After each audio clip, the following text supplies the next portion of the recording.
You ever had one of those weeks you felt like everything goes wrong? Maybe it was today, maybe it was this week. I had one of those last week. First of all, I locked my keys in my car. I haven't done that in years. And then a couple days later, I left my phone in a bathroom. Peggy came to my rescue. Do you know you're not supposed to take your phone in the bathroom? Do you know why you're not supposed to take your phone in the bathroom? Because when you flush the toilet, there's like this fine mist. And it gets on your phone. And what do you do with your phone? You put it up to your face. And they say that I read this same week. So in this week, I locked my keys in my car. I left my phone in a bathroom at the church, and I was home, and I couldn't go back and get it. And then I find out that flu is caused because I take my phone in the bathroom, and all those lovely germs get on my phone. But I have some good news. They discovered, listen to this, that there is a slime covering the skin of a frog from southern India. That this is for real. I'm not making this up. You can't make this stuff up. There's a frog that they discovered that the slime covering this frog, it helps fight the flu virus. Now this is the question I have. Who thought, there's slime on that frog. I think I'm gonna rub that on myself and see if it helps get rid of flu. I mean, really, who invented that? Who thought of that? So I didn't find the frog slime to get rid of the flu, and thank God I'm okay. But do you ever have one of those weeks where it feels like everything goes wrong? And it's never a good day. We never wake up and say, you know what, today everything is good. I feel like it'd be a really good day to have a flat tire. It'd be a great day for something to go wrong. But when things go wrong, we're always surprised. We're always like, why did this happen? And why? Because this happened yesterday. Why has this happened 2 days later? And it feels like we're just bombarded. And sometimes it feels like things come one after another and you can't even get a breath. You ever had one of those times? One of those months, one of those years, one of those lifetimes where it feels like you just get back up from something and something else slams and it's just too much. Because we don't get to pick when trouble comes. We don't get to choose what kind of trouble. We don't get to pick when it comes, how it comes. None of us gets a say in that. I have a friend who says, my theology on suffering is this: everyone gets a turn. Some of us are so popular we get more than one turn. But everybody gets a turn. And I bet if we took the time and we shared stories across this place, we would hear story after story after story, because all of us, if you've lived long enough, have experienced pain and suffering. And the amazing thing is, there's no measurement of that. Sometimes we look at someone else and think, well, I could never do that. But they're looking at us and thinking, I could never walk through that. But as Yvelle said, God picks our journey. And we don't get to pick what that pain looks like, what that suffering looks like. I want to talk tonight about the subject of hope in hard times. Hope in hard times. There's a verse in Romans chapter 4. It says, against all hope, Abraham in hope believed, and so became the father of many nations. Because God had told him, so shall your offspring be. Now, the backstory on Abraham, maybe most of us know it, but I was not a church girl. So I remember giving my life to Christ, and I didn't even own a Bible. I had never held a Bible in my hands before I was a freshman in college. Never read a Bible. And so I went to the green stamp store. How many ladies are here? Yeah, okay. Because my parents would not buy me a Bible for Christmas. So I said, well, can I have some green stamp books? And that's when they had actual brick and mortar stores. Then I went and I turned in my green stamps. Best green stamp redemption there's ever been, and got myself my first Bible. And Pastor Mayo would refer to Bible stories in the Old Testament that I had never read, that I'd never heard of, and I'd go home and read them. So I don't want to assume that any one of us in here knows the story. So the backstory on Abraham is this. Abraham was married to Sarah, and this is Lori's version, so go look it up in Genesis. And God told him when he was 75 years old, he said, I want you to go to a place, and I'll tell you. Just get up from where you're at and go. And I'm going to make you your descendants great. I'm going to make you father of many nations. And so Abraham obeyed, and he went. Now he's thinking, we're going to have a child, because that makes sense. How can you have nations that are your descendants if you don't have children? So God tells him that. Nothing happens. 10 years later, God says to him again, he said, he takes him, he shows him all the stars in the sky, and he said, look at all the stars. Can you count them? Well, of course, you can't count the stars. And he said, that's how many your descendants are going to be. So Abraham's 85, and he's thinking, okay, there's still hope. There's still a possibility. Now, I don't know if anybody in here is 85, but I don't know that I would have hope at that point. But he believed God. But then they got tired of waiting. You ever get tired of waiting? And so Sarah had this bright idea. Here, sleep with my servant, and maybe that's what God meant. We'll just help God, because it doesn't seem like he's coming through. You ever done that? You say, God, let me help you. Let me tell you how you need to do this. So, of course, he does that, and she gets pregnant, and then they get jealous, and we're going to talk more about Hagar tomorrow, but that wasn't it. That wasn't how God answered the promise. And so when Abraham was 99, God appeared to him again, and Abraham left. Because at that point, he said, we're as good as dead. I mean, what 100-year-old do you know that has had a child? Well, I guess Sarah was 90. He fathered, but she was 90. It was a full 25 years past the point of the promise. And then God made it happen. So this verse, against all hope, against all odds, against everything that makes sense, he believed still in hope. And I don't know about you, but I have a story in my life that against all hope. I know what it's like to have hope when all hope is gone, where it doesn't make sense, where you can't see the other side of it, where there is nothing that seems to be coming through. All those promises that God gave, it seems like they're all done. They're over with. Not for me. I must have misunderstood God because this happened. It was about 17 and a half, a little over that, years ago. It was in February of 2000, and my husband and son went on a ski trip. They left us girls home. Anna, would you stand? This is my daughter, Anna, who came with me. And left us home, and Anna was 12 at the time. I just told your age, didn't I? So sorry. And they went on a ski trip, and we're coming home from that ski trip from Colorado, and we're about at North Platte, and our son was driving, and they both fell asleep. And you know what they say when you veer off the side of the road? You're to slow down and ease back on. But that's not the reaction a lot of us have when trouble happens. We overcorrect. And so the rumble strips happened. My husband reached over, he grabbed the wheel, and he veered the steering wheel, and they went into the median and rolled end over end.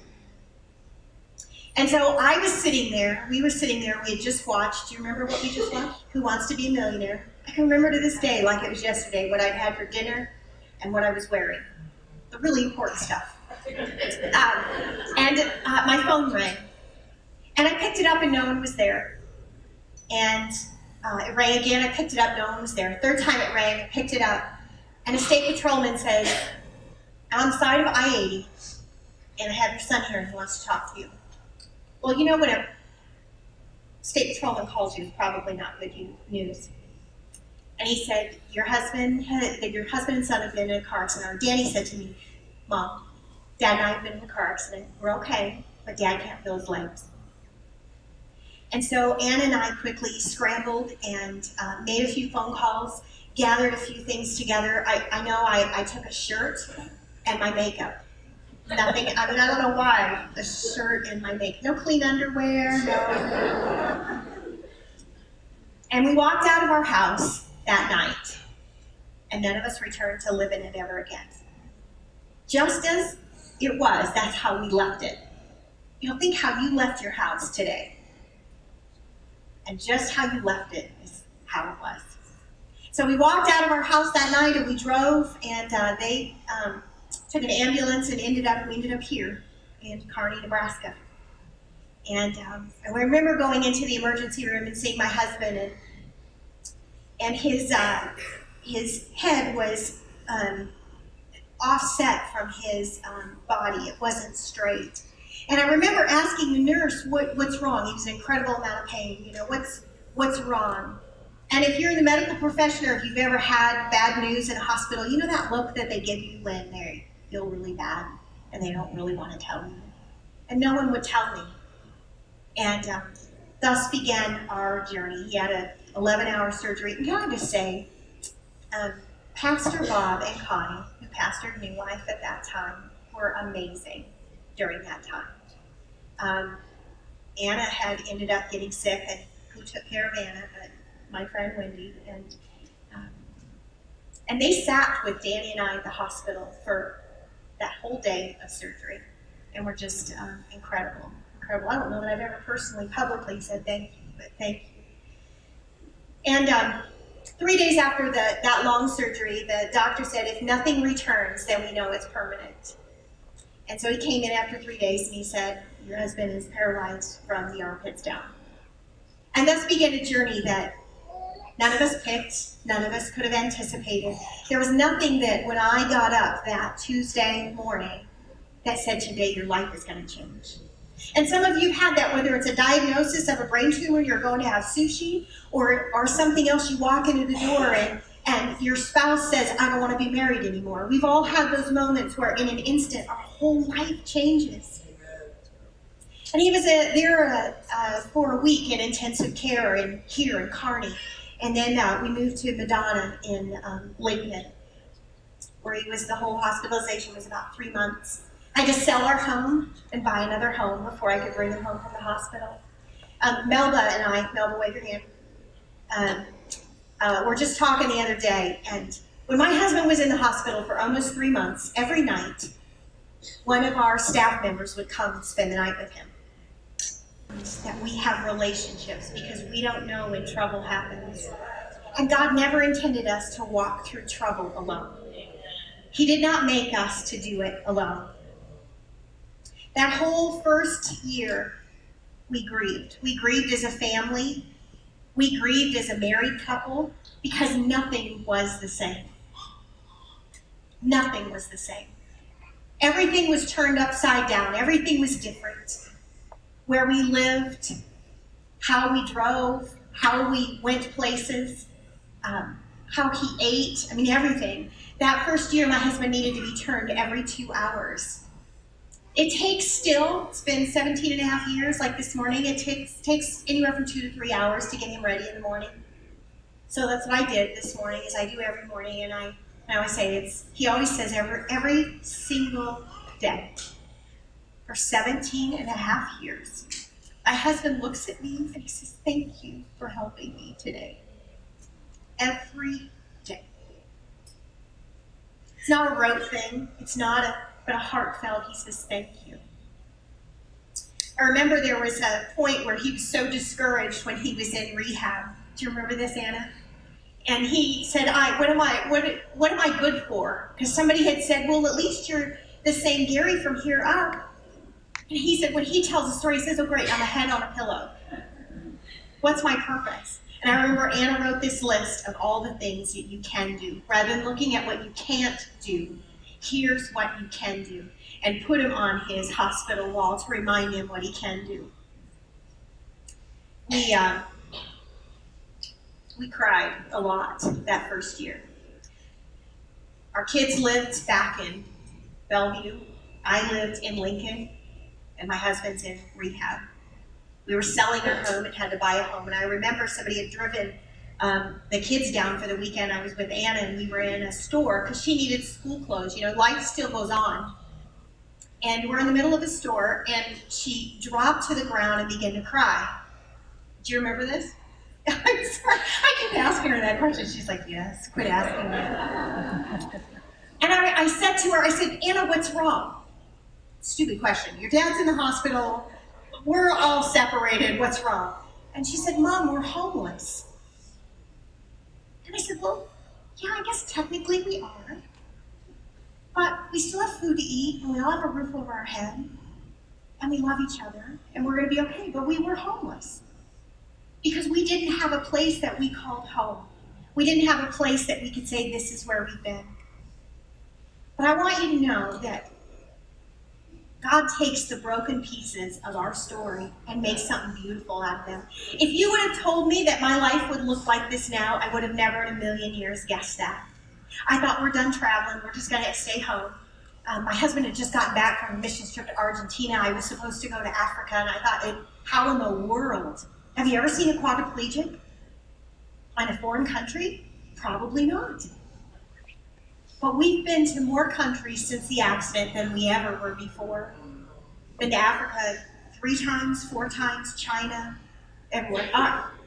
The pictures. All right. This is our Christmas before the accident. I know, don't you love the hair? The big hair. All right, you can go to the next one.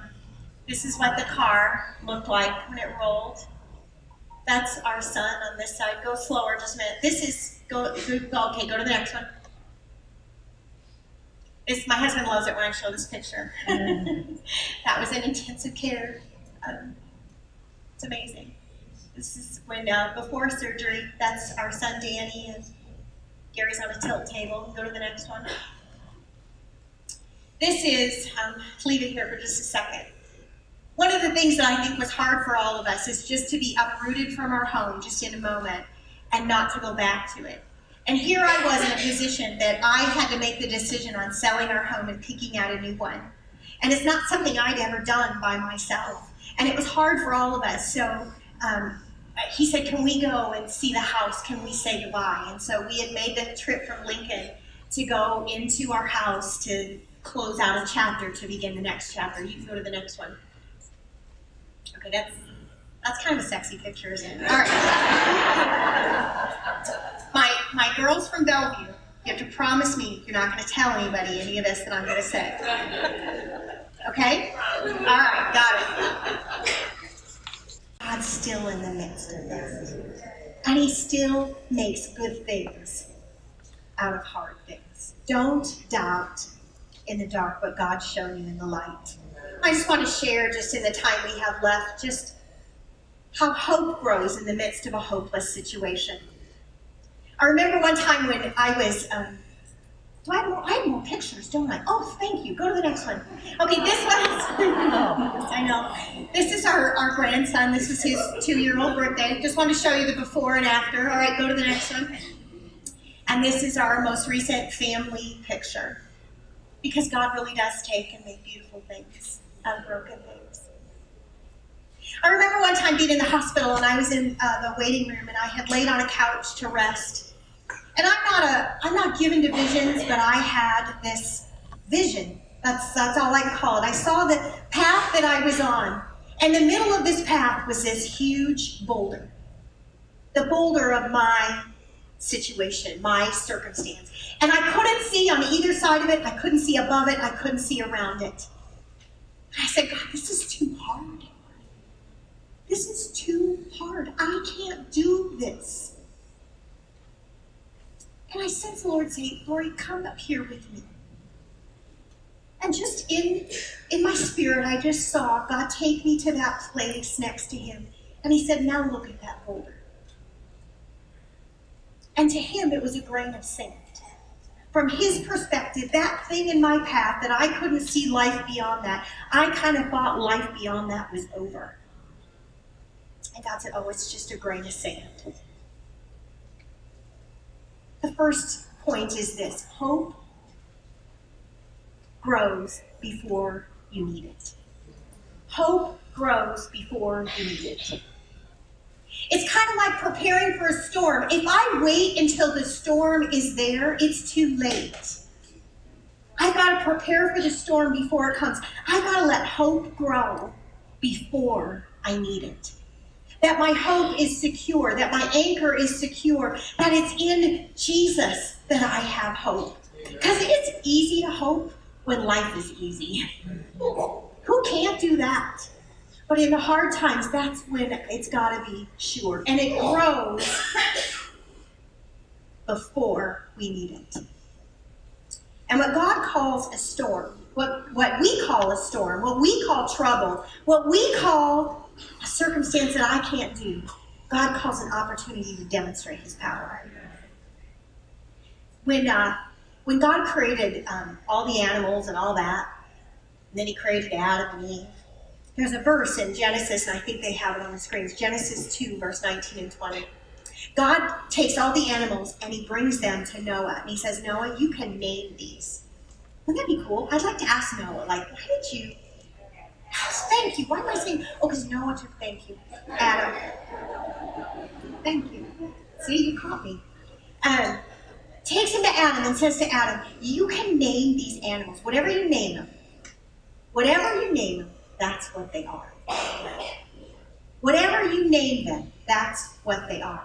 We get to name those opportunities, those circumstances, those storms. We get to call it, and that's what it is.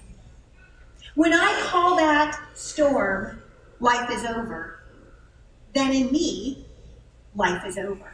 But if I call that storm God's opportunity to demonstrate his power, God's opportunity to show his grace, God's opportunity to breathe hope into me, then that's what it is. Some of us call the things in our life, we speak death over them rather than life. Even our own lives. You're stupid. You can't do anything right. This marriage, I'll get through this, or things will be better once I'm over this. Or just when things slow down, then it'll get better. Or just after this, after we figure this out, or pay off this debt, or after I finish school, or after this, then it will get better, and then I'll concentrate on this thing. Or after this happens, or after we figure this out, or after I get this done. That's one of those things we need to free ourselves from the hope that the sea will ever rest. I understand when you say, God, I trust you that no matter what the waves, you're going to help me sail the seas. Because can I tell you a little secret? It will never be smooth sailing. This life was not meant to be smooth sailing. And I believe it's a lie from the pit of hell that tells us that's what we deserve and that's what we're looking for. Because as long as I'm looking for smooth sailing, I'm going to miss what God has for me right here. Ladies, can I tell you, God wants to give you hope right where you're at. And he has purpose for you right where you're at. Not once it all gets figured out and there's smooth sailing and after I get over this. He wants to do it now. Because he knows as long as you're looking for things to get to easy, you're not making any impact here. You're not living his purpose. You're not trusting him. You're trusting the smooth sea. And that will never happen. Number 2, hope has no regrets. No regrets.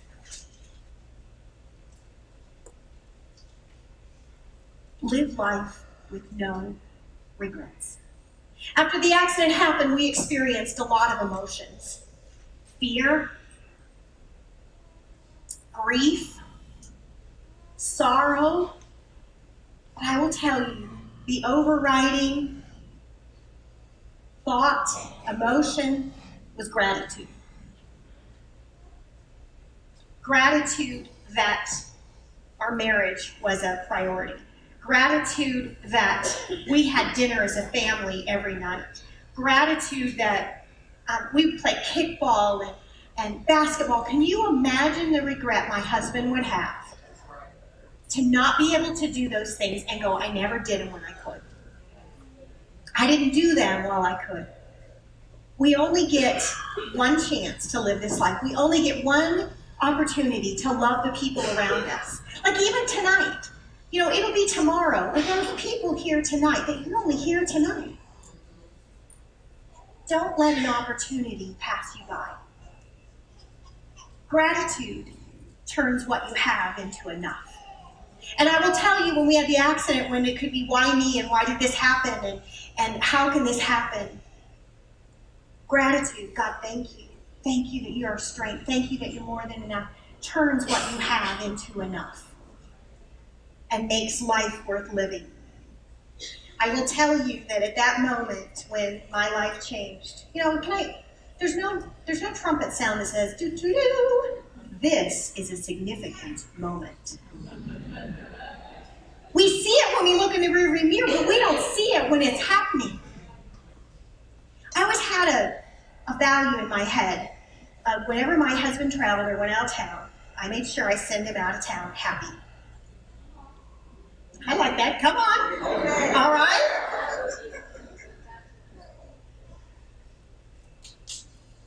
I have no regrets. No regrets. Can I say to you, you're married, or going to be married, or want to be married, to value that relationship, to show love to your husband so that there's no regrets. It's a powerful thing to say, I have no regrets. How much would our lives change if we told the people in our lives how much they meant to us? If we loved the person in front of us right now and valued them? Because you never know. None of us are promised tomorrow. I tell people all the time, I could get hit by a bus today. Oh, don't say that. I don't want to live with regret. Third thing is this: hope comes in disguise. Hope comes in disguise. God disguises the best gifts in ugly wrapping. He doesn't roll out his gifts and say, this is the greatest thing in the world. They come in ugly wrapping. In Luke 2:7, we know the Christmas story, but I think sometimes we miss it.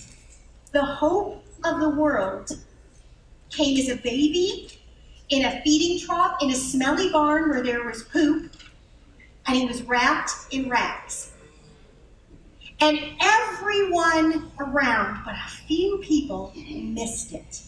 Missed the greatest gift in the whole world, the hope of the world, missed it because the wrapping paper looked ugly. Well, that's not how a king should come.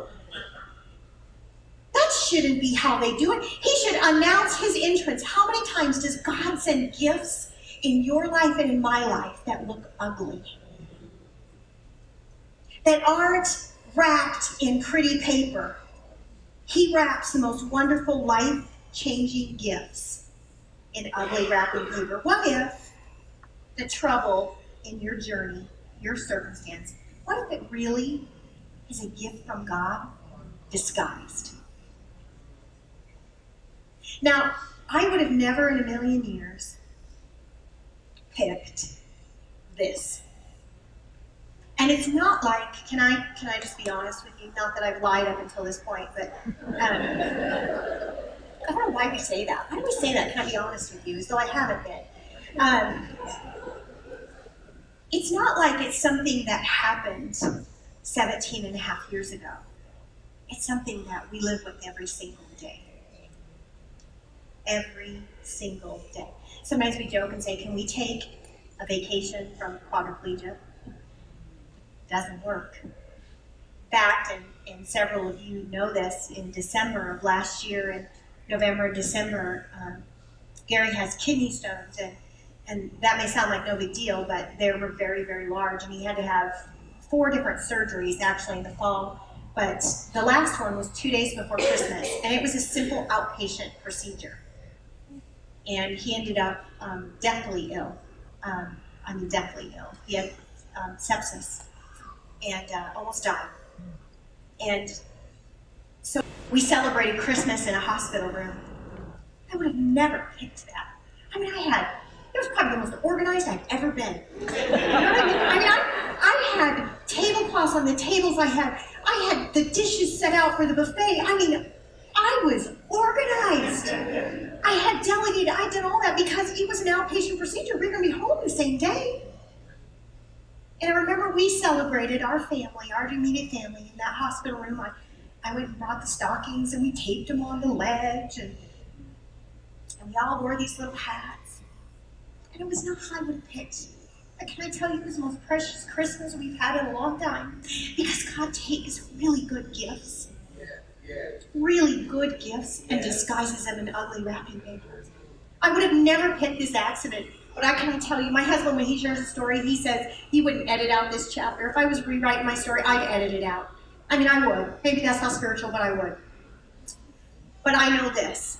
The gifts that I've received, the closeness in our family, the love between my husband and I, the knowing that really his strength is made perfect in my weakness. That's not a verse to me. I know that because I know how weak I am. But I know how strong he is. And I've gotten some really, really precious gifts from Jesus that looked like hopelessness, but they were really hope. God's hand picks the best gifts. He wrapped the hope of the world. I don't know what hard thing you've had in your life. Maybe it's past, maybe it's present, maybe it's coming next week. But I know this, that God gives good gifts. And he is the master at taking broken things and making something beautiful out of them. Anna was 12 when the accident happened, and I did not know this, but every time we'd go to a wedding and she would see the dad walk the bride down the aisle, and then we'd go to the reception and she'd see the father-daughter dance, she would go in the bathroom and cry. Because don't you know, it's every little girl's dream to have their daddy walk them down the aisle and dance the father-daughter dance. And I did not know that. I didn't know that she went in the bathroom and cried every time. And I remember when she was dating her now husband and talking about what's that going to look like? How are we going to do that? And can I tell you that God takes broken things and makes beautiful things out of them in ways that we would have never picked, we would have never anticipated, we would have never known, but that's what he does. And you can go to the pictures. This is Gary walking Anna down the aisle.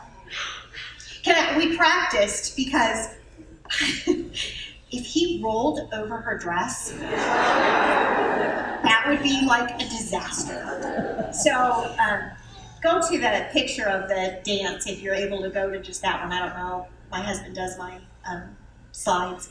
But the one of Anna sitting on his lap. I just want to tell you the backstory on that. See, we didn't talk about it. How are they going to do a father-daughter dance? That's how he and I dance. But they've never talked about it.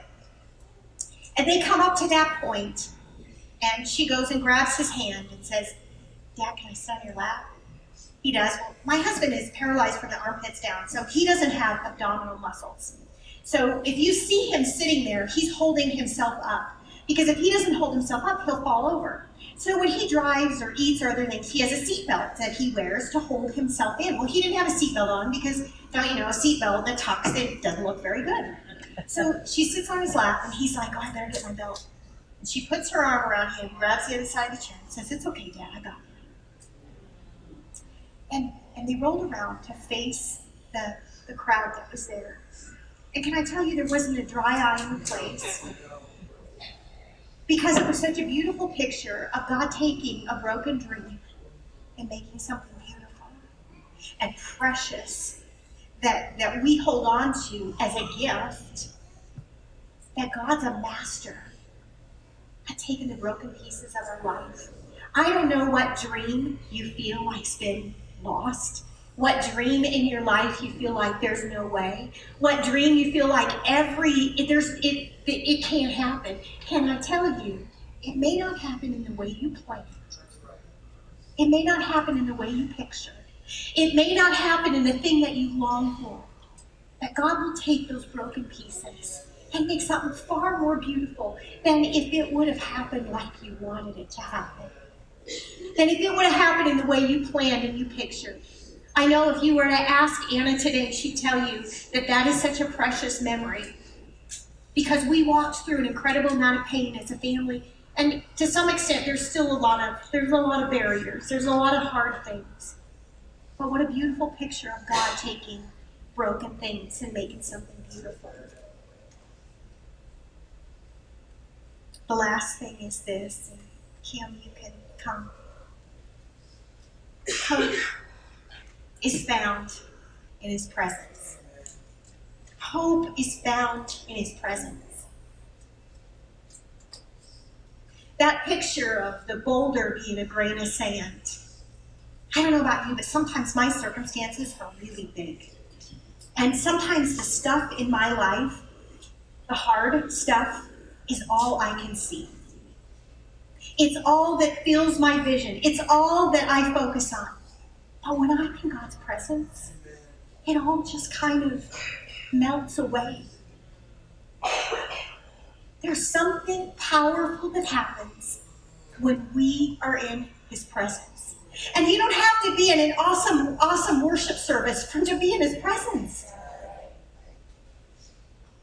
Sometimes when I'm just driving in my car, I'm careful not to close my eyes. And I'm just like, Jesus, thank you for walking with me, for being here with me. There's nowhere else I'd rather be than in your presence. And that thing that I'm worried about, that weighs on me, I was listening to worship music this afternoon, and it's a song by Matt Redman, and it's not what I know. But one of the lyrics was, you take the world off my shoulders. And I felt like the world on my shoulders today. There's a lot of stuff going on. I just said, oh God, I give you the world on my shoulders. In your presence, there is fullness of joy. And I don't know what you're facing, but I know this.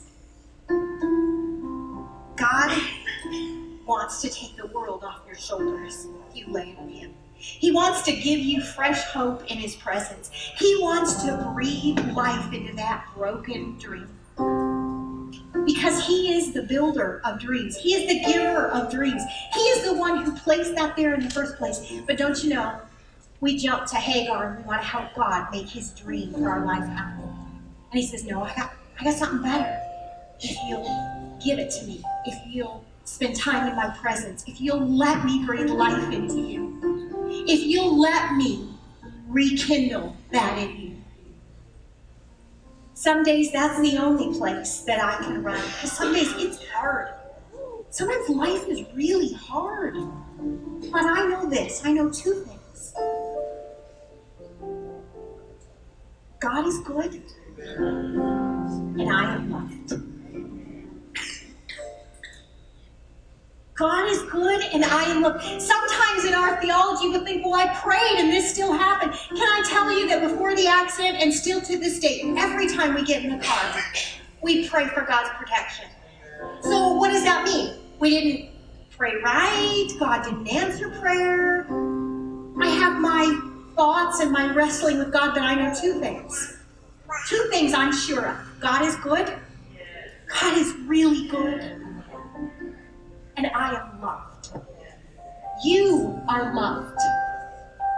No matter what situation, no matter what circumstance, no matter how hard something is, no matter how overwhelming life is, He's good and I'm loved. He's good and I'm loved.